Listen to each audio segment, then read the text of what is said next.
Ibu Novita Tandri. Happy parenting. Ya, bagus sekali acara Anda. Nah, sekarang kita akan bicara tentang psikologi anak pada masa pandemi.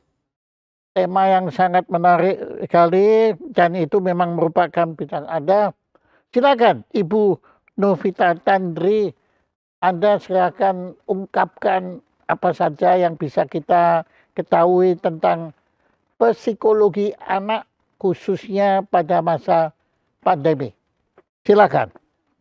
Baik, terima kasih Pak Jaya Suprana untuk kesempatan luar biasa siang hari ini bisa bertemu kembali ya di acara Zoom dengan tema yang begitu sebenarnya menggetarkan hati sih kalau buat saya. Psikologi anak di masa pandemi ini. Kita tahu sudah hampir 2 tahun pandemi melanda bukan saja di Indonesia tapi di seluruh dunia bahwa ternyata juga mempengaruhi anak-anak di masa pandemi ini, anak remaja dan dewasa muda. Kalau kita bicara anak 0 sampai 18 tahun, kita bicara dewasa 12 atau usia remaja katanya sekarang 10 sampai 24 tahun menurut WHO. Saya melihat tantangannya luar biasa. Dengan adanya teknologi, kita tidak dipersiapkan untuk bisa online, jadi dari offline menjadi online. Anak-anak ini yang tadinya tidak memegang gadget dengan frekuensi, dengan durasi yang panjang, tiba-tiba terpaksa, quote and quote, harus memakai gadget ini. Pemantauan di awal-awal pandemi begitu kencangnya, tapi dengan kesibukan, finansial ekonomi, di mana orang tua juga harus bekerja, anak-anaknya akhirnya dibiarkan sendiri. 3 hal yang paling dominan di dalam ruang konseling saya, Pak Jaya Suprana, untuk membuka acara Jaya Suprana Show yang luar biasa ini adalah yang pertama pornografi, kedua LGBTQ, dan yang ketiga adalah agnostik. 3 hal ini yang tolong diulang lagi, Mbak. Pertama pornografi. Oke. Kedua yang LGBTQ. Ketiga agnostik dan ateis. Oke, baik. Silakan. Kita mulai dulu pada pornografi. Silakan. Bicara pornografi, ini kita tahu ya, teknologi shifting, business shifting, offline kita semua harus bergeser menjadi online. Anak-anak juga sama, tapi orang tua tidak mempersiapkan diri karena kecerdasan parenting ini tidak dipunyai kebanyakan orang tua. Jadi mereka secara alami punya anak yang selama ini sekolah yang dijadikan sebagai tempat atau wadah di mana anak-anak ini dididik. Sekarang Ki Hajar Dewantara yang kita tahu dengan quotes-nya, ungkapannya yang luar biasa, akhirnya setiap rumah menjadi sekolah dan setiap orang tua menjadi guru, terjadi di masa pandemi ini. Masalahnya orang tua kita tidak siap. Pornografi masuk melalui teknologi yang di anak kita. Bisa masuk dari mana saja. Kita bicara apps, kita bicara Discord, kita bicara Birdie, kita bicara Tinder, kita bicara melalui game, PUBG, Mobile Legends, Roblox, bicara tentang Netflix, kita bisa bicara tentang semua tontonan yang ada, pornografi masuk di situ. Dan usianya semakin muda. Paling kecil dalam ruang konseling saya itu 9 tahun. Terpapar pornografi dan adiksi, Pak Jaya. Jadi mohon maaf kalau saya begitu vulgar mengucapkan anak 9 tahun, remaja putri yang paling muda saya dapatkan di awal pandemi 2020, masturbasi sampai 3 kali dalam sehari. Dan terus naik menjadi nomor 1. Dan yang kedua, trending dengan LGBTQ juga harus disikapi orang tua dengan sangat bijaksana bahwa melihat anak-anak mendapatkan freedom inside. Kalau dulu kan kita bicara freedomnya outside ya Pak Jaya ya. Keluar dari rumah kita baru dapatkan kebebasan. Jadi dilarang untuk keluar malam misalnya. Ada jam batasan waktu untuk keluar malam jam 10 misalnya. Atau yang lebih besar 12 malam. Lalu kita di-filter semua pertemanannya. Siapa yang boleh, siapa yang tidak boleh. Freedomnya pada saat keluar dari rumah. Sekarang freedom anak-anak ini di dalam. Jadi selama wifi-nya penuh, selama pulsa masih ada, akses ke internet begitu tingginya, anak-anak kita akan mendapatkan kebebasan di dalam genggaman tangan mereka. Jadi LGBT ini juga menjadi plus Q ya. Q itu mewakili semuanya. Pak Jaya mewakili aseksual, panseksual, biseksual, dengan semua turunannya ada di situ. Lalu yang ketiga, pada saat mereka sudah masuk di pornografi LGBTQ, yang ketiga ini masuk agnostik. Karena agama terbesar yang ada di Indonesia, kalau kita lihat, bicara Islam, kita bicara Kristen, dan kita bicara Hindu, Buddha, masih ada anak-anak menyebutnya ini sebagai homofobik. Bahwa dengan yang sesama jenis orientasi seks yang sama, masih ada homofobik di situ. Jadi anak-anak karena sudah tahu itu salah secara hati nurani atau agamanya yang menegur ajaran agamanya, mereka cenderung akan masuk ke agnostik. Bahwa lebih baik tidak beragama tertentu, karena saya tahu secara hati nurani apa yang saya lakukan itu bertentangan. Oke, terus ateis? Ateis, ya di sana, Pak, karena bicara agnostik akan bersentuhan di sana. Ada agnostik yang agnostik yang mengatakan bahwa saya percaya ada kekuatan lebih besar di luar saya, tapi saya tidak mengakui itu bisa menjadi Tuhan yang dipercaya dengan 5 agama di Indonesia, atau dia dengan konfirmasi bahwa saya mau masuk ke ateis. Oke, jadi gerbang agnosis, gerbang menuju ateis di situ. Oke, Betul. kalau betul. boleh saya bagi, ya itu ateis dan agnosis dan ateis lebih merupakan akibat dari yang kedua tadi, ya. Nah, yang kedua tadi lebih banyak memang menyangkut masalah syahwat. Nah, tadi yang nomor 2 kalau nggak salah Anda menggunakan istilah apa LGBT. LGBT, jadi LGBT, lesbian, gay, Oke, bisexual, transgender, dan queer. Queer itu mewakili Pak Jaya. Iya, transgender masuk di dalam situ ya. Ya. Masuk di dalam, betul. Masuk di dalam. Begini, mungkin, waduh, tapi memang ini agak berat ya. Memang hal ini sebagai parent kita bertanggung jawab terhadap anak-anaknya. Apakah judul ini sebetulnya lebih baik, apakah tidak lebih baik adalah tanggung jawab orang tua pada masa pandemi? Anak-anak ini ya, mohon maaf ya, mereka anak-anak ini kan dihadirkan oleh para orang tua. Ya, saya tidak pernah, tidak ada kan anak yang menghadirkan orang tua kan enggak. Kan, nah, kalau dilihat dari proses penghadiran, adalah tanggung jawab orang tua terhadap anak jelas lebih besar ketimbang tanggung jawab anak terhadap orang tua.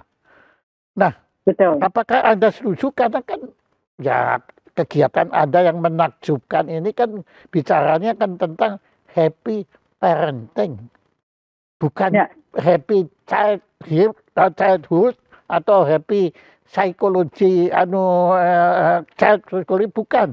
Tapi Anda kan fokus menurut saya keindahan dari gerakan yang Anda lakukan itu, Anda secara eksplisit maupun implisit Anda meletakkan peran tanggung jawab ini pada orang tua, bukan anak. Anak itu lebih menjadi subjek. Ya, menjadi subjek dari tanggung jawab. Tapi yang bertanggung jawab itu bukan anak. Maka saya itu agak enggan menggunakan istilah anak durhaka, saya enggan. Menurut saya yang durhaka itu orang tuanya kalau ada sesuatu yang nggak beres pada anak itu. Nah, monggo, bagaimana pendapat Anda? Kan sebetulnya ini kan yang harus Anda Anda bina, Anda tolong, Anda kembangkan kan orang tuanya. Silakan. Betul, setuju banget Pak Jaya. Ini selalu saya kalau setiap kali bicara baik mengundang atau apalagi diundang oleh Pak Jaya, ini saya tahu saya akan bertemu dengan satu sosok yang begitu penuh dengan ilmu dari berbagai berbagai kajian ilmu ya. Ini menarik sekali. Jarang sekali saya ditanyakan pertanyaan yang langsung mengerucut to the point seperti ini. Bicara menjadi orang tua, saya memakai kata happy parenting ada lebih kepada menikmati kita menjadi orang tua, parent itu menjadi orang tua. Mensyukuri. Berarti ada mensyukuri. Betul. Jadi happy di sini bahwa dengan happy berarti kita menikmati. Karena kita punya kecerdasan, kita punya keterampilan, kita punya pendidikan, kita tahu motivasi, drive-nya dulu nih menjadi parents apa motivasi kamu? Karena dengan motivasi buat saya dorongan yang salah pada saat kita memutuskan untuk menikah dan punya anak, itu akan mengubah seluruh perjalanan hidup pada saat kita menjadi orang tua. Setuju. Motivasi kan banyak, betul nggak sih Pak Makanya Jaya? saya nggak berani punya anak. Makanya saya nggak berani, karena saya tahu tanggung jawabnya itu dahsyat sekali. Setuju banget Saya itu Pak Jaya. kagum kepada orang yang berani punya anak, itu saya kagum.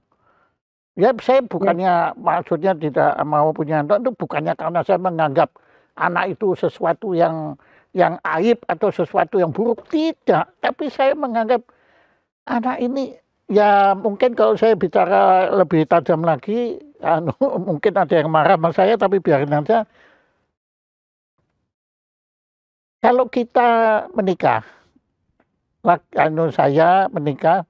Kan saya tanya kepada calon istri saya, kamu mau nggak jadi istri saya? Nah kalau dia memang demikian bodoh, ya sudah, jadilah istri saya. Tapi ya sudah, kan yang saya nggak tanggung jawab. Kalau saya sudah mau nggak, lah kamu mau ya sudah. Kamu itu memang itu kegoblokannya kamu sendiri. Nah tapi orang tua nggak bisa. Kita kan waktu orang tua melahirkan, ya saya kan belum pernah, dan saya tidak mungkin melahirkan, yang melahirkan kan ibu kan, gitu. Kan seorang ibu kan tidak pernah bisa tanya kepada anaknya, kamu mau nggak dilahirkan? Nggak pernah. Betul. Dan itu memang oleh yang maha kuasa, ya itu memang komunikasinya satu arah. Yang menentukan akhirnya bukan anak, itu orang tua. Lah karena orang tua ini sudah melahirkan, ya apa boleh buat, seluruh tanggung jawab adalah berada di orang tua. Nggak bisa kemudian nanti, alah dasar kamu begini dasar begitu, nggak bisa. Tetap, tapi ini saya ngomong hanya kalau ada anak, nanti dia kurang ajar. Oke. Sekarang kembali lagi. Jadi tadi saya dengarkan betul-betul ya mengenai pornografi. Menurut Anda itu sebetulnya pornografi itu apakah bisa dilawan? Maksud saya begini, kok menurut saya mau dikasih pornografi seberapapun, asal orang tua ini memberi ketahanan kepada anaknya, menurut saya nggak masalah, nggak akan berefek apapun. Ya. Saya akui, saya sekarang bikin confession. Saya itu kan memang punya kekurangan ya, yaitu sangat kurios, sangat ingin tahu. Jadi saya waktu zaman saya nggak ada pornografi, handphone sekali itu kan belum ada. Ya. Tapi saya cari. Ya pertama ngintipin orang mandi dulu, ya toh. Itu saya lakukan. Ya gimana memang begitu. Saya kan terus dari situ kemudian ya saya cari. Saya ngakui umur 9 tahun, kan saya dari umur 5 tahun sudah bikin komik. Umur 9 tahun saya bikin komik pornografi loh. Bikin. Saya bukan cari, saya bikin. Setelah saya ngintipin sana, saya mulai tahu kan. Nah itu saya bikin. Kreatif sekali ya Pak ya, dari tapi kan kecil ya. kreatif yang membahayakan. Ya, jangan ditiru. Ya saya cerita ini cuma menunjukkan bahwa sebetulnya apa sih yang ditakuti dari pornografi? Asal Setuju Pak. orang tuanya bisa mengarahkan, ya ini semua karyawan saya semua setuju semua itu laki semua itu mereka juga gitu semua, nah itu lihat ngaku semua mereka juga suka pornografi, siapa bilang enggak? Ya. Ayo ngaku enggak, kalian suka enggak? Kalau yang perempuan biasanya nggak ngaku, yang laki ngaku. Oke, kita kembali lagi. Ya, Baik, Pak. ini kan acara Anda, jangan saya ngomong. Sekarang Anda yang katakan. Silakan. Baik, saya setuju sekali. Jadi kalau dikatakan bahwa tadi menikmati, kalau tidak menikmati, menjadi orang tua kan menjadi beban. Karena mereka nggak paham. Pada saat anak-anak, misalnya saya ambil sederhana, menghadapi masa tantrum 2-4 tahun. Itu kan banyak orang tua nggak tahu. Di masa-masa itu emosi marah yang lebih dominan. Menghadapinya seperti apa? Itu kan satu pengetahuan, satu keterampilan lagi. Jadi kalau lihat tagline saya, happy parenting, the hardest job you will love. Paradoks kan sebenarnya. Kalau kita pahami bagaimana menjadi orang tua, seperti Pak Jaya tadi katakan, saya setuju banget. Saya nggak berani jadi orang tua. Karena Anda tahu, menjadi orang tua itu pekerjaan yang paling nggak mudah. It's the hardest paling job. paling berat. Iya kan? Iya. Ya nggak, tanggung jawab dan pekerjaan yang paling sulit. Tapi paradoksnya juga pekerjaan yang begitu kita cintai gitu. Duh, Karena kalau ya, memang kalau pekerjaan berat kita berhasil, wah suka sekali kita. Ya, tapi kalau betul, pekerjaan berat gagal betul. ngamuk kita anunya. Dan biasanya ngamuk bukan kepada diri kita sendiri, yang disalahin anak-anaknya. Tapi ini saya Betul, ngomong sama Anda, betul. anak-anak kalau dengar jangan awas kurang ajar kan ini nanti anaknya semua kalau gitu gue lawan aja nih orang tua gitu aja nanti. Oke, teruskan, maaf. Betul. Baik, nggak apa-apa Pak Jaya, menarik sekali sebenarnya selalu setiap kali ngobrol dengan Pak Jaya. Jadi kalau buat saya, kenapa anak-anak kan kita sebenarnya diciptakan Tuhan itu kalau kita bicara otak, neuroscience, ada yang disebut dengan fungsi eksekutif kan, yang ada di otak depan ini loh, lobus frontal. Lobus frontal yang disebut dengan PFC, prefrontal cortex, sebagai fungsi eksekutif. Untuk bisa tahu yang mana yang benar, mana yang salah, mana yang baik, mana yang jahat, mana yang boleh, mana yang tidak boleh dilakukan. Itu kan butuh satu dorongan dan dibangun melalui perbuatan baik terus-menerus, akhirnya menjadi habituasi. Ya kan, jadi anak-anak tahu nih kapan saya harus melakukan ini, apa konsekuensi dari pilihan yang saya ambil. Kalau ini tidak diajarkan sejak kecil, lalu tiba-tiba anak serta-merta di usia 12-13 tahun diberikan si gadget ini, ininya nggak bisa putusin fungsi eksekutifnya yang ibaratnya seperti presiden dalam satu negara akan ngawur ngambil keputusan, Pak. Oke. Gitu. Jadi, Nah, begini, terima kasih sekali ya Anda menggunakan istilah-istilah yang mutakhir sekali tentang neuroscience dan segala-galanya. Saya tidak pernah percaya mengenai letak otak. Kan ada yang bilang Pak Jaya itu otak kirinya jalan, otak kanannya kurang jalan. Saya pikir otak is otak, kanan kiri saya nggak pusing ya. Dan anak kanan kiri itu tergantung dilihat dari mana. Kalau saya melihat begini, otak saya yang kanan yang ini. Tapi Anda melihat saya yang kanan yang ini. Ya sudahlah, nggak pusing. Saya selalu mengambil contoh ibu saya. Buat saya, ibu saya adalah orang tua yang terindah. Saya pakai perkataan bukan lagi berhasil, tapi beautiful. Ibu saya cuma punya satu ilmu. Ketulusan. Dia nggak ngerti otak kiri, otak kanan, ada eksekutif, dia eksekutif apa gitu kan, nggak ngerti. Beliau sekolah cuma sampai kelas 5 SD. ya, Karena perang, jadi beliau nggak bisa melanjutkan.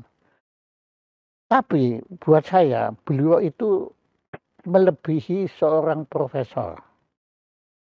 Dalam hal bukannya ilmu mendidik, bukan soal psikologi, bukan. Tapi dalam memberikan kasih sayangnya kepada anaknya. Saya ngomong begini aja saya sudah tergetar, saya sudah mau nangis. Ya, kalau ingat betapa ya kalau seperti lagunya bundanya Melly Goeslaw, ibu itu buat saya adalah bukan hanya ibu saya yakin adalah ibunya Anda juga, bahkan putrinya Anda terhadap Anda. Is the puncak peradaban manusia. Jadi kalau mau tahu manusia yang beradab itu bagaimana, ya tidak usah cari-cari mana contohnya, tapi Ibu Teres, seperti ibu. Termasuk Ibu Teresa. Ya, Ibu Teresa ya, itu kan sosok yang paling saya kagumi dalam kalau bicara tentang peradaban ini, karena beliau mempersembahkan hidupnya bukan buat dirinya sendiri, tapi buat orang lain. Nah, ibu saya itu walaupun beliau nggak tahu neuroscience, nggak tahu otak kiri, otak kanan, ya bahkan beliau juga nggak tahu kalau beliau punya otak, ya dia nggak penting. Yang penting beliau punya hati. Tapi hatinya pun itu kan keliru sebetulnya. Kan hati itu kan sebetulnya hati itu gara-gara Aristoteles kan mengatakan perasaan kita tuh ada di hati. Padahal ngawur dia, karena apa? Karena dia kalau takut kan berdebar-debar. Ya, makanya dia pikir itu di hati. Padahal juga dia maksudnya bukan hati, jantung maksudnya.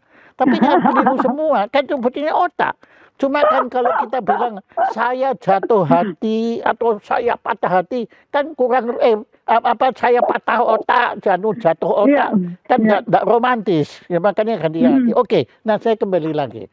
Baik, Pak. Menurut saya yang paling dibutuhkan seorang tua yang happy itu, dan happiness itu kan asalnya juga dari ketulusan, dari sincerity. Ya kalau kita nggak tulus kita nggak bisa happy. Adanya situ. Nah, tapi menurut saya apa yang Anda lakukan itu sudah sangat tepat sekali karena Anda tidak menggunakan istilah anak, tapi Anda menggunakan parent. Orientasi Anda sepenuhnya secara sadar itu Anda pada parent. Karena memang yang harus kalau perlu diperbaiki itu parentnya bukan anaknya. Nanti kalau parentnya sudah baik, nah dengan sendirinya anaknya akan baik. Ya karena ya sejelek-jeleknya saya menurut saya ya apa yang ibu lakukan terhadap saya itu saya banyak belajar dari beliau. Tentang budi pekerti, tentang akhlak, tentang pornografi, tentang apapun. Beliau itu memberikannya dengan tulus ikhlas.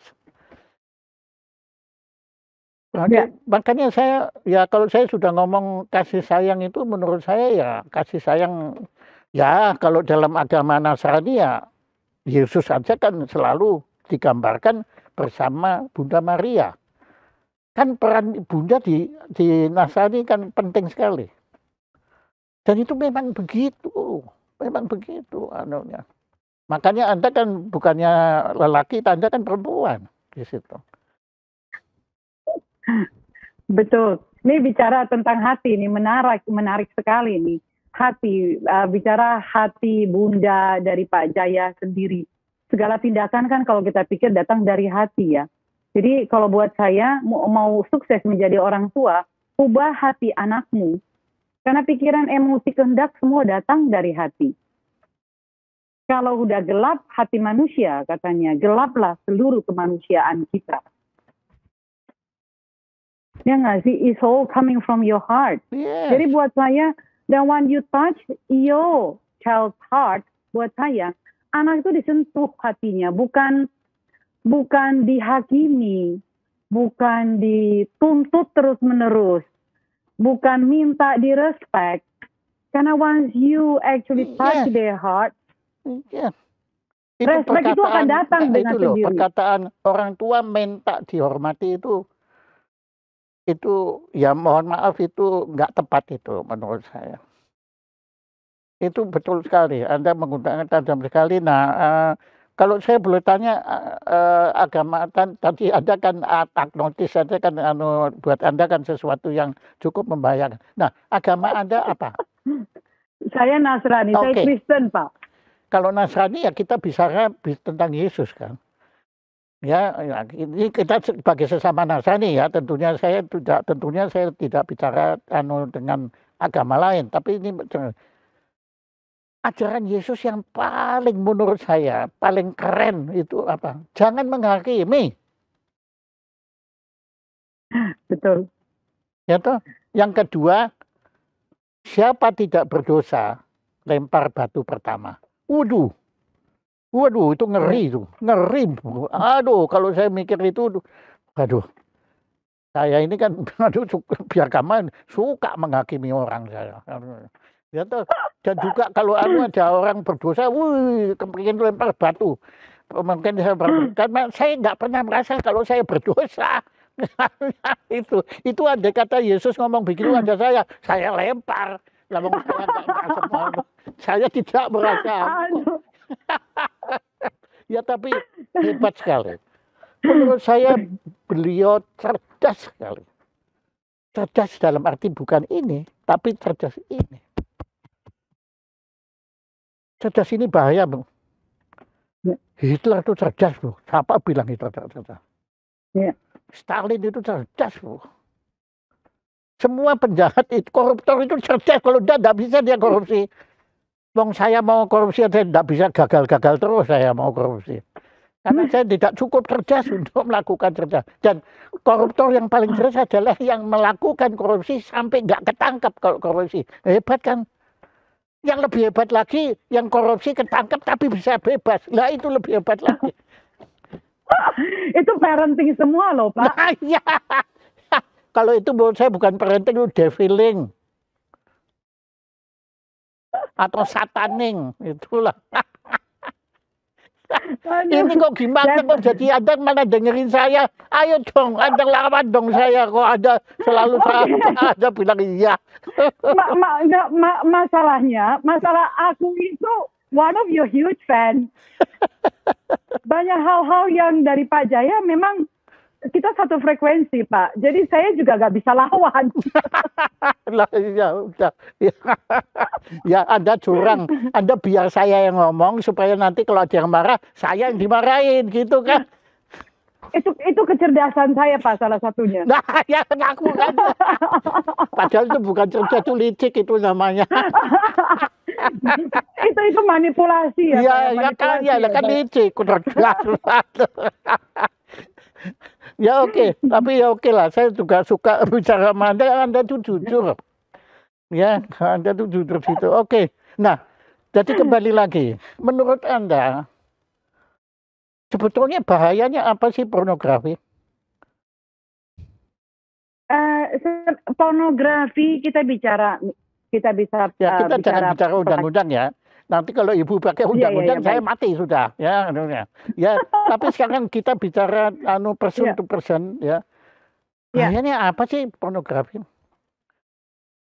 Karena itu akan terus ada, nggak akan pernah berhenti. Karena makanya nggak akan berhenti. Nah, buktinya itu bisnis. Buktinya itu saya kan selalu kasihan kepada teman-teman saya yang kerja sebagai lembaga sensor. Kan termasuk sensor kan di pornografi. Apa pornografi disensor kan? Ya, kan mereka bilang kamu tuh kenapa kok kamu sensor? Ini ya kalau ini ditonton masyarakat nanti masyarakatnya akan rusak akhlaknya. Lah kemudian saya tanya, lah kamu kalau mau sensor tuh kamu tonton nggak? Mereka ngaku nonton semua. Lah kalian kalau gitu rusak akhlaknya semua dong.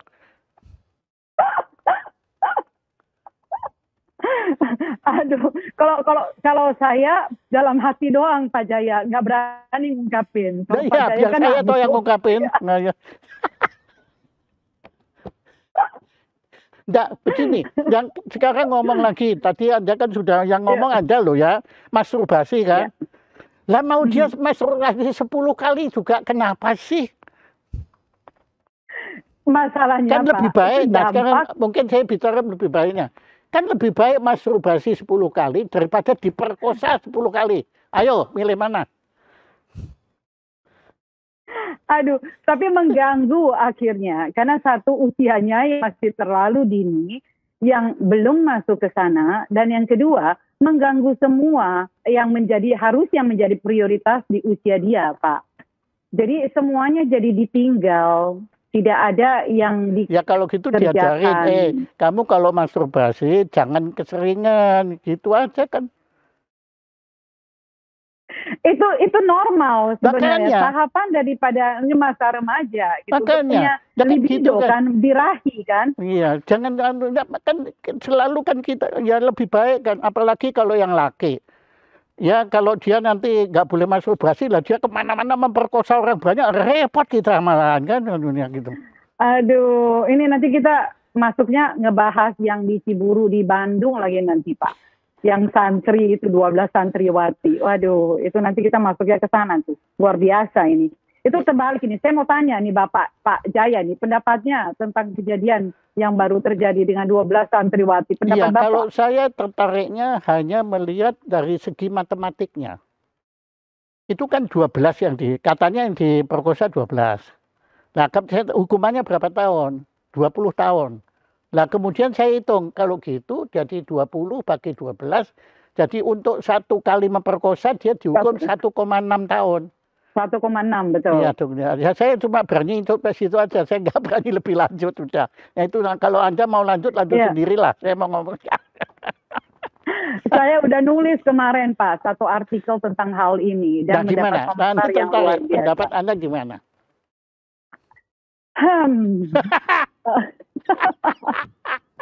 Panjang Pak kalau ngomongin ini Enggak, Pak. dipendekkan, ayo. Dipendekkan ya, seperti belajar dari Pak Jaya Ya, dia, intisari. Ya dimanipulasi lah, ayo. Oh baik, konsekuensinya itu loh, hukuman yang diterima itu kalau buat saya harus direvisi. Oh, menarik. Buat saya. Oke, bagus. Terus revisinya apa? Buat saya dengan ganjaran yang dipertegas dan juga yang memberikan hukuman juga betul-betul menjalankan tugasnya dengan baik. Yang kita tahu lah ya, bicara tentang pengadilan, bicara tentang peradilan di Indonesia, banyak sekali unsur-unsur di dalam yang akhirnya melepaskan si pelaku dan akhirnya bebas begitu saja. Bicara ya, 20 tahun. Juga biasa. Tergantung wani piro situ. Oke. Exactly. Nah, yang terjadi di ruang konseling saya, Pak, bicara dosen yang memerkosa mahasiswi, ayah kandung memerkosa anak kandungnya, ibu kandung dengan anaknya, atau ayah tiri dengan anak tirinya. Ini semuanya terjadi dan didiamkan. Kenapa? Karena tidak berani bicara, karena tahu ganjaran yang akan diterima oleh pelaku sangat minim sekali, sedangkan malu dan gangguan mental yang akan dialami oleh korban jauh lebih panjang, bahkan seumur hidup dan lebih mahal. Jadi mengingat konsekuensi itu, mereka nggak berani melapor, Pak. Takut. Dan itu terjadi di seluruh dunia. Betul. Amerika Serikat, Inggris, Jerman dengan hukum yang terbaik pun itu terjadi. Kalau memang sudah menyentuh urusan syahwat, itu memang jenis kelamin itu kan urusan yang sangat tertutup sebetulnya kan. Nah, itu memang sampai saat ini belum diketahui apa hukuman yang tepat. Kan ada yang bilang kalau yang laki potong aja penisnya gitu kan tapi susah, Pak. Menurut saya upaya yang paling baik itu preventif. Setuju. Nah, kembali ke parenting. Exactly, balik lagi ke sana. Balik lagi, tugas orang tua. Sampai ini ke orang tua kiai ini, kok bisa sampai anaknya seperti itu? Itu orang tuanya yang bertanggung jawab. Karena buat saya begini Pak, kalau kita lihat sistem pendidikan kita masih ke arah perilaku yang diubah, tapi kalau hatinya nggak diubah, yang terjadi kita melembagakan kemunafikan. Ya memang iya. Memang ya kalau mau bicara munafik ya saya juga penuh dengan kemunafikan. Ya seperti ini dari tadi kan saya ngomong, saya beraninya cuma ngomong di forum terbatas ini. Ngomong di luar saya nggak berani sudah karena Makanya saya itu, menurut saya ilmu yang paling berat dan Anda gunakan istilahnya, itu psikologi. Itu tanggung jawabnya nggak main-main. Makanya di UGM itu istilah psikologi sudah dihindari, karena beliau-beliau takut kepada tanggung jawabnya. Di sana mereka menggunakan ilmu perilaku. Bahkan kalau Sigmund Freud kan senangnya menganalisa kan.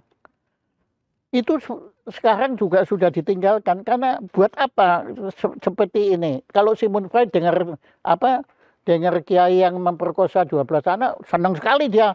Dia akan dicari untuk dianalisa, tapi nggak ada solusinya. Ya, betul. Makanya Anda sudah benar, Anda ambil alih itu, upaya memperbaiki itu. Nah, sekarang saya mau tanya. Kemudian Menteri Kehakiman Pak Yasona Lawli, saya bilang, Pak, ini saya punya teman hebat sekali. Dia ini punya gerakan Happy Parenting ya. Kalau Anda, kan saya dengan beliau paling nggak setuju dengan hukuman kejahatan-kejahatan tertentu dengan hukuman penjara. Tetapi hubungan kerja sosial. Nah, ini saya akan bilang kepada itu, Pak Yasona, itu tolong Ibu Novita Tandri itu, saya kira beliau akan siap membantu Anda dalam menghadapi si kiai ini. Terus akhirnya beliau kirim ke Anda, minta Anda tolong Ibu Novita, ini kiai ini tolong diperbaiki. Apa yang Anda lakukan? Sebelum saya ajak bicara, saya gebuk dulu kayaknya. Waduh, ya. Ya udah, setuju saya, ya udah. Ya. Sebelum ngapa-ngapain, tak gebuk dulu, Pak. Yang digebuk apanya? Kepalanya atau penisnya? Aduh, jangan deh penisnya, kepalanya aja, Pak. Otaknya aja tak sembelai itu kiri kanan. Ya oke, ya gebuk dulu. Ya setelah ada gebuk, ya masa cuma digebukin. Nah, ya kan Anda namanya menikmati kekuasaan Anda, bisa gebuk dia. Ayo. Aduh, kasihan gitu Kiai. Nah, ya terus setelah digebuk diapain? Saya akan cari tahu siapa orang tuanya. Masa seperti apa dia dibesarkan? Ya udah, ya betul. Dengan siapa dia dibesarkan? Siapa teman-teman? Apa buku yang dibaca? Ya kan? Seperti apa sih childhood dia? Karena buku akan mempengaruhi manusia. Tapi kalau saya pikir begini ya, itu saya setuju sekali, Anda tepat sekali. Cuma kalau saya kok agak khawatir ya, kalau saya Pak Yasona nanti kirim kiai ini ke Anda, kemudian Anda gebukin dia, dan jangan dia tuh sadomasochis, malah nanti Anda yang diperkosa sama dia. Aduh, nggak bisa Pak, saya bisa BJJ, saya bisa Muay Thai, saya boxer Pak. Jadi udah gebuk dulu, ya sudah, dia habis dulu ya, oke, selamat kalau gitu. Kalau gitu jadilah dikirim lah. Nah, buat saya menarik sekarang. Baik Pak. Kenapa Anda belajar ilmu gebuk-gebukan itu? Oke. Satu, manusia kan bukan terdiri fisiologis dan psikologis aja ya Pak ya. Yang menghadapi ruang konseling setiap hari selama 28 tahun hidup saya nggak mudah. Oke, saya walaupun dikatakan profesional bahwa kamu kan itu pekerjaan saja gitu. Tapi pekerjaan buat saya jawab. Untuk kita pikirkan solusi, strategi yang harus dilakukan, bagaimana menolong satu keluarga ini. Kenapa kok belajar Muay Thai buat gebuk-gebukan itu? Kan itu membayangkan bapaknya yang kalau kagak mau berubah, itu samsak muka bapaknya, kesel saya. Nggak bisa juga Pak. Jadi ternyata Anda sadomaso, sadis Anda ini. Cuma kan Anda tutupi dengan akademi, dengan teori-teori neuroscience, padahal maunya kesel Pak. Tapi jujur itu kesel banget. Maksudnya udah ngelihat anaknya misalnya ya, kasus-kasus tertentu yang kayaknya, aduh, can you that's your son, that's your daughter, your own flesh and blood gitu loh. Can you setelah puluhan kali konseling sama sih nggak berubah gitu loh Pak. Anda ada nggak kebencian Anda terhadap jenis lelaki ada nggak?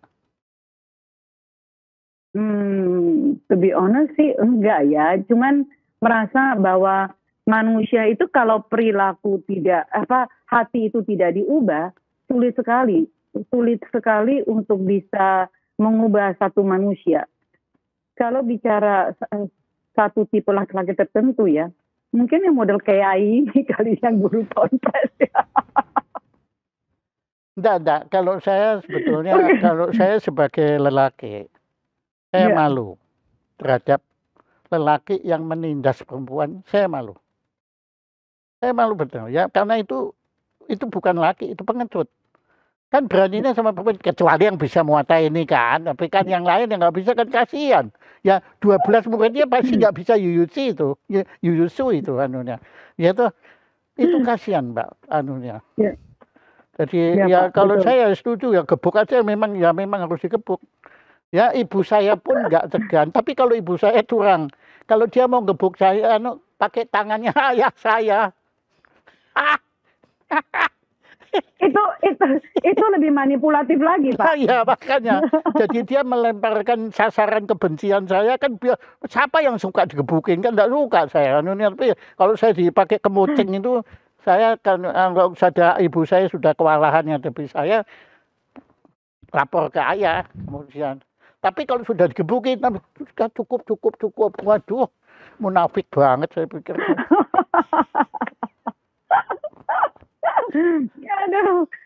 Aduh, ini Pak, ini selalu ya kalau saya boleh share sama Pak, yang sering terjadi di ruang konseling saya. Orang tua kan selalu katakan ke anaknya itu dengan semua kata-kata manis, nasihat, wejangan gitu. Tapi kalau itu tidak dibarengi dengan modeling berarti yang bukan hanya sekedar auditori yang dia bisa dengar, bukan hanya sekedar dia bisa melihat, tapi juga dilakukan gitu loh bersama-sama dengan orang tuanya. Pada saat kemunafikan itu masuk karena auditori, visual, dan juga modeling tidak ada, mereka akan anggap orang tuanya itu hina atau enggak. Oke. Dan pada saat anak sudah menghina orang tua, apa yang orang tua katakan nggak akan pernah bisa masuk. Mungkin istilah yang anak itu kehilangan kepercayaan kepada orang tuanya. Iya toh, jadi dianggap Aku ambil contoh nih misalnya, bapaknya ngajarin, kamu itu tuh jadi laki-laki harus jujur, harus disiplin, harus punya integritas gitu. Terus bawa konseling ke saya, ajar dong anak saya supaya begini. Terus anaknya bilang begini sama saya, kasih tahu tuh tante, nggak usah ngajarin saya ini dan itu, suruh setia dulu aja sama mama saya. Makanya kan saya tanya, Anda itu ada nggak terus terang di dalam hati Anda ya kalau benci mungkin enggak lah, tapi kecurigaan Anda terhadap lelaki itu Anda ada nggak? Saya kalau bicara kecurigaan mungkin enggak ya, tapi lebih kepada ya itu tadi mungkin dari awal Pak Jaya katakan dari awal bahwa menjadi orang itu tanggung jawab bukan hanya sekedar di ujung lidah. Karena anak ini menyaksikan semua apa yang kamu lakukan setiap hari. Iya. Jadi bukan hanya sekedar ada gitu, tapi hadir. Ada di rumah bolak-balik minum kopi, makan, tapi nggak hadir, terus ngajarin. Contohnya nggak ada. Munafik kamu dikatakan. Waktu dia tahu kita orang tuanya munafik, dia menghina, aduh itu sulit sekali. Jadi waktu mau mengubah orang tuanya dulu, baru bisa masuk ke anaknya. Yeah. Orang tua menganggap aku kirim ke kamu untuk dibereskan, untuk dibenerin. Emangnya lu pikir gue montir mobil, montir motor, beresin, ganti mesin, ganti busi, ganti fan belt, anak lu beres. Iya. Gue bukan bengkel. Anda ngomong gitu? Saya katakan itu ke dia kalau udah kesel daripada santak yang saya pukulin. Kalau kesel sudah, uang kesel mau berbaca digebukin ya. Perkataan kesel itu bagus itu. Kesel itu bahasa Inggrisnya nggak ada loh. Apa ya? Upset nggak masuk ya? Oh, enggak. Ini lebih sublim, lebih halus. Tapi tajam. Wah, susah itu anunya. Itu perkataan yang berduri itu. Kesel itu. Ya juga ya. Iya, enggak ada. Perkataan kesel dan Anda tadi keluar kan Anda juga tanpa milih, betul-betul dari hati Anda. Itu saya gebukin, kenapa? Karena kesel. Yang itu kan makanya istilah yang saya gunakan tadi keliru itu. Saya pakai benci kan. Oh enggak, kesel. Ya, karena kalau benci kan hate gitu, hatred kan. Lain ya. Ya kan beda dengan kesel kali Anda ya. itu Katanya dulu mungkin kenapa kesel. sih kok bikin happy parenting? Kan Anda kan sebetulnya kan bisa kan kerja yang lain-lain gitu, ngapain gitu loh. Kok repot-repot parenting, riwayatnya bagaimana? Mungkin asal muasalnya karena melihat bahwa anak-anak banyak sekali yang bisa diselamatkan. Aku dulu guru sekolah minggu soalnya. Jadi waktu SMA jadi guru sekolah minggu, jadi melihat ngajar anak-anak kan yang SD, terus SMP, waktu kuliah. Jadi ngelihat anak-anak ini sebenarnya banyak sekali yang bisa diselamatkan gitu. Kalau orang tuanya hadir dan orang tuanya mau bertobat gitu ya, dan kembali untuk mendidik anak-anak dan hadir untuk mereka. Jadi saya pikir karena kebanyakan orang Indonesia kan Mbak, suster gitu ya. Yang penting kenyang, yang penting nggak ada gigitan nyamuk, yang penting tidurnya cukup gitu. Rambutnya kalau pulang dicium, wangi sampo, that's it. Iya kan? Iya. But it's so much more than that gitu. Aku kepengen bawa, hey, please be there for your children gitu. The first, usia anak 0 sampai 18 tahun. Kan ada makna, ada maksud 0-18 tahun itu. Meaning you have to be there, be there present gitu, hadir untuk mereka. 0-18 aja hadir di situ, setelah itu that's it. You udah kasih dia tanggung jawab kebebasan untuk hidupi diri dia. Nah, aku kepengen kalau toh sampai you 18 tahun nggak bisa hadir, at least the first 6 years be there. Gitu.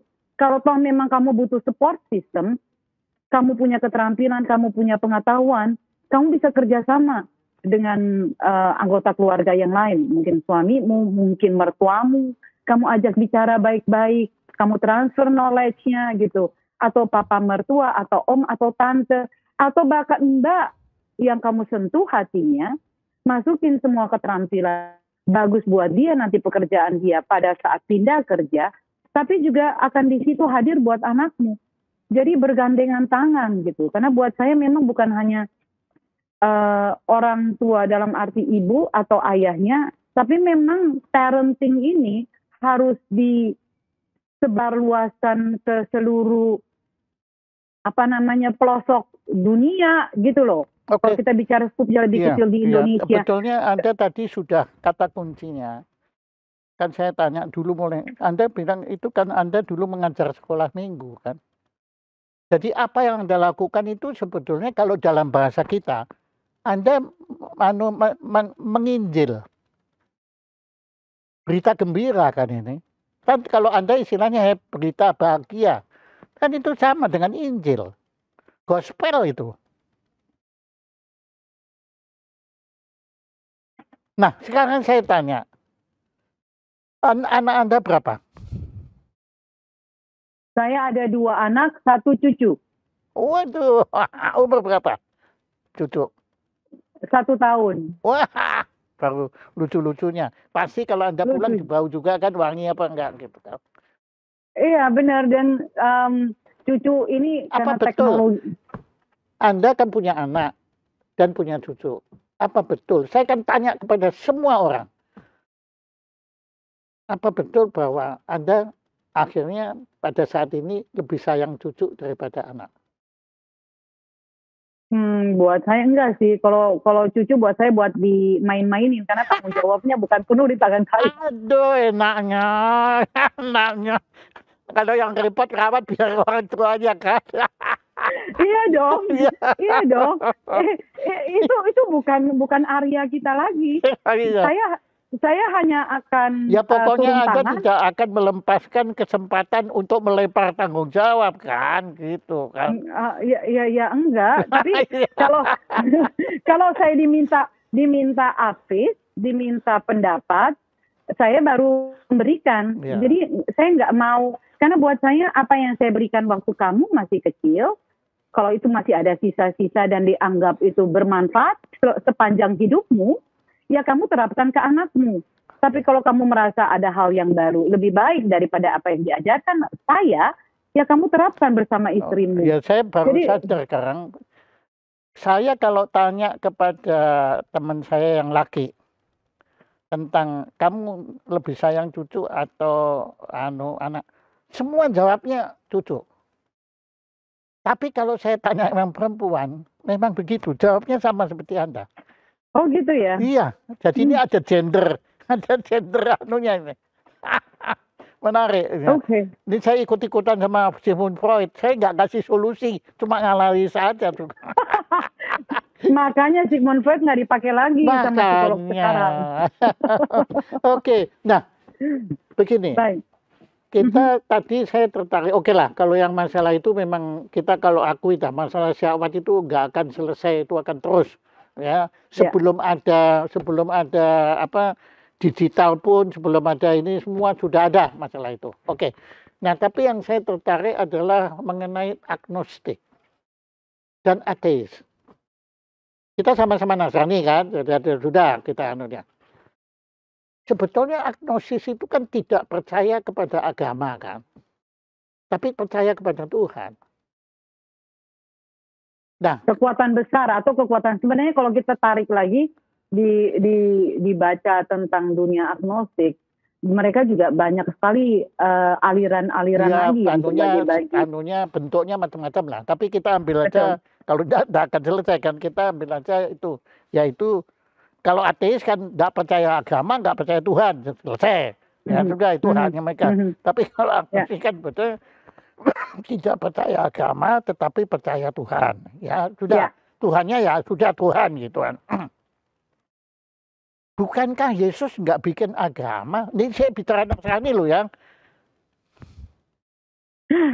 Oke, wah, berat nih. Saya udah mempersiapkan diri begitu diundang sama Jaya Suprana Show. Ini pertanyaannya pasti beberapa poin yang ada yang berat. Oke.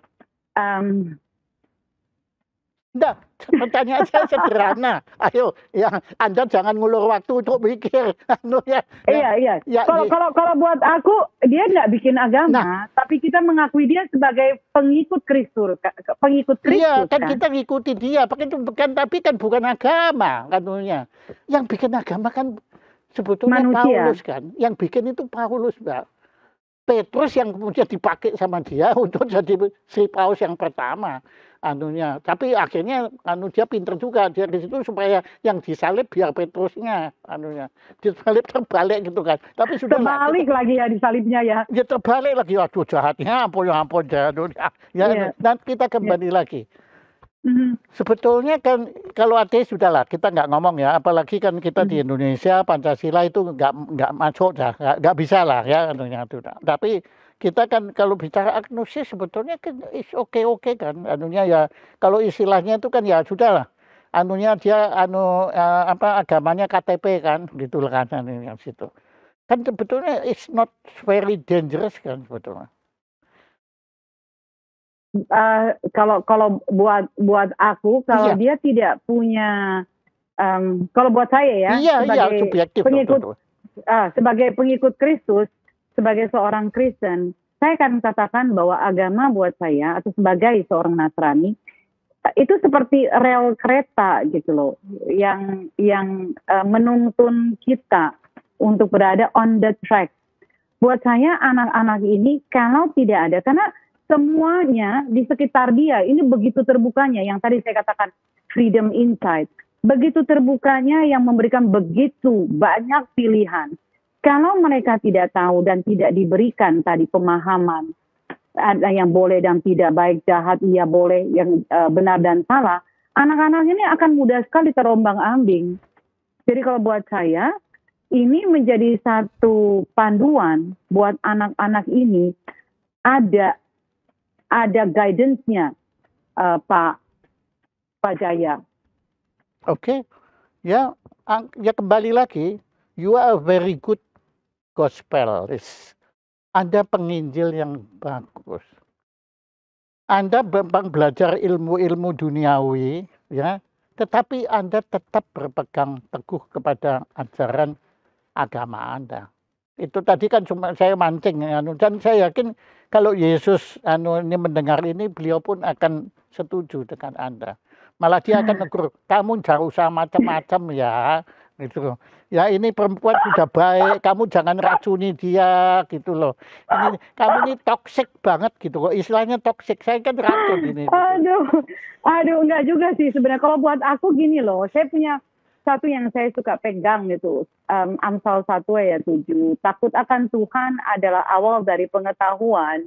Gitu. Jadi kalau buat saya, ya ini saya secara subjektif, dan mengajarkan kepada anak-anak dan hopefully dengan ke cucu gitu ya, bahwa kalau dia nggak takut akan Tuhan, anak ini nggak akan takut akan apapun dalam dunia ini. Jadi Anda ternyata juga seorang pembaca Perjanjian Lama yang bagus ya. Ansel kan Perjanjian Lama kan? Betul. Saya tuh enggak, saya terus terang kalau saya baca Perjanjian Lama nggak mau saya baca. Yang saya baca Perjanjian Baru. Di Perjanjian Lama Tuhannya cemburuan. Marah gitu ya, marah, ya. Pemarah, ya seperti Sodom dan Gomora kan mestinya diampuni kan, kalau Yesus yang diampunin kan, paling-paling ya mungkin beliau akan marah bawa pecutnya dipecuti lah gitu, tapi ya masa satu kota dihabisin kayak gitu, kasihan banget itu. Itu masuk lagi nanti ke anak-anak LGBTQ.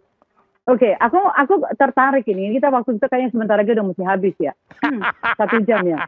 Aku tertarik bicara tentang Thomas Hobbes. Karena kalau bicara tentang psikologi anak, balik lagi dengan tema kita hari ini, Pak Jaya. Kalau kita bicara gerak jiwa manusia kan biasanya menjauhi sakit, menikmati, mendekati kenikmatan gitu. Dan yang dilakukan tua harusnya yang memahami esensi menjadi orang tua adalah mendekati kenikmatan, menjauhi yang sakit. Ya kan? Oke. Ya kan? Bukan. Orang tua ingin supaya kita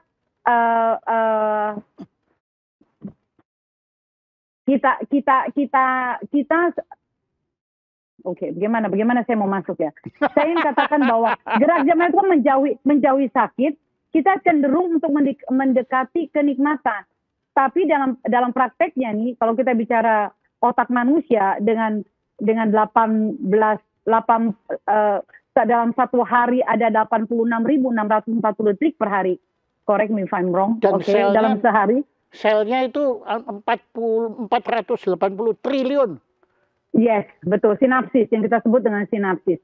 Nah, kalau kita bicara itu 86.000 sekian itu dalam sehari, yang tadi saya mau katakan bahwa kita lebih mendekati kepada kenikmatan, tapi dalam pikiran kita 70.000 ternyata pikiran yang di dalam pikiran kita pikirkan dalam sehari itu lebih mendekati kepada hal yang negatif atau yang melemahkan hati. Okay. Jadi kita tense untuk berpikir ke arah yang negatif terus-menerus. Jadi buat saya di masa pandemi ini juga, kalau saya bisa memberikan pesan, karena banyak sekali gangguan kesehatan mental yang terjadi, mulai dari yang sederhana, cemas, panik, takut gitu ya, sampai yang psikosomatik atau gangguan-gangguan lainnya, bahwa kontrol daripada pikiran kita sebenarnya berada di tangan kita.